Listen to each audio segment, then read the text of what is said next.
Saudi আরবে এক আদালত হয়েছে। আদালতে দুই ভাই ঝগড়া করছে। এক ভাই বলছে মাকে আমি রাখবো, আরেক ভাই বলছে না মাকে আমি রাখবো। দোনো ভাই ঝগড়া করছে মাকে ঘরে রাখার জন্য। এরপর এক ভাই মাকে নিয়ে চলে যাচ্ছে, আরেক ভাই মাটিতে গড়া দিতে দিতে অবস্থা খারাপ। সৌদি আরবে আদালত হয় মা বাবাকে ঘরে রাখার জন্য, আর আমাদের দেশে আদালত হয় মা বাবাকে ঘর থেকে বের করার জন্য, ঠিক কিনা? যুবক, তোমাকেই বলছি, তোমার বন্ধু তোমার আপন নয়, তোমার বউ তোমার আপন নয়, তোমার শ্বশুর শাশুড়ি তোমার আপন নয়। এই পৃথিবীর বুকে আপন হলো তোমার মা এবং তোমার বাবা। করোনা আসার পরে প্রমাণ করে দিয়েছে কে আপন।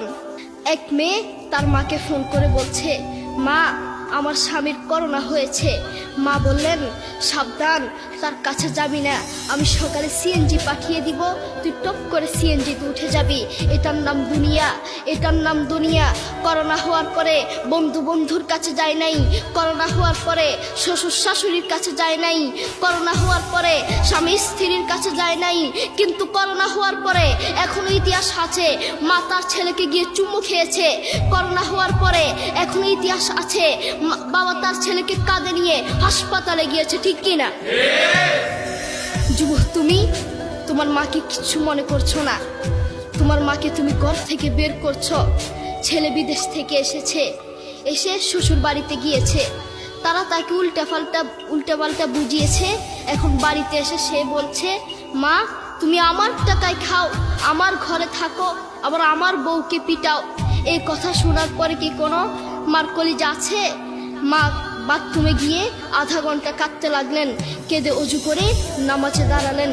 নামাজ পড়ে আল্লাহর কাছে বলতে লাগলেন, আল্লাহ তুমি আমার মার উপর রাগ করিও না, আমার ছেলের উপর রাগ করিও না, ও ভুল করেছে, তুমি আমার ছেলের উপর রাগ করিও না, আমি আমার ছেলেকে বুঝাবো।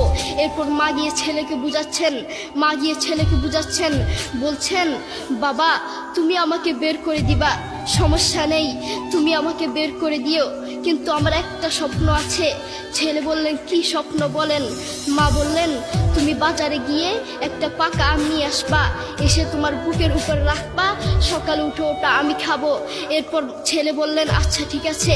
ছেলে বাজারে গিয়ে একটা পাকা আম নিয়ে আসলো, এসে বুকের উপরে রাখলো। 5 মিনিট না যেতেই সেই আম পিঠের নিচে পড়ে চ্যাপ্টা হয়ে গিয়েছে। এরপর ছেলে মাকে বললেন, মা তুমি কি সকালে উঠে আমটা খাবে? ওটা 5 মিনিট না যেতেই পিঠের নিচে পড়ে চ্যাপ্টা হয়ে গিয়েছে।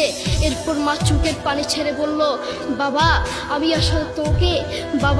আমি আসলে তোকে খাওয়ার জন্য বলি নাই, আমি আম খাওয়ার জন্য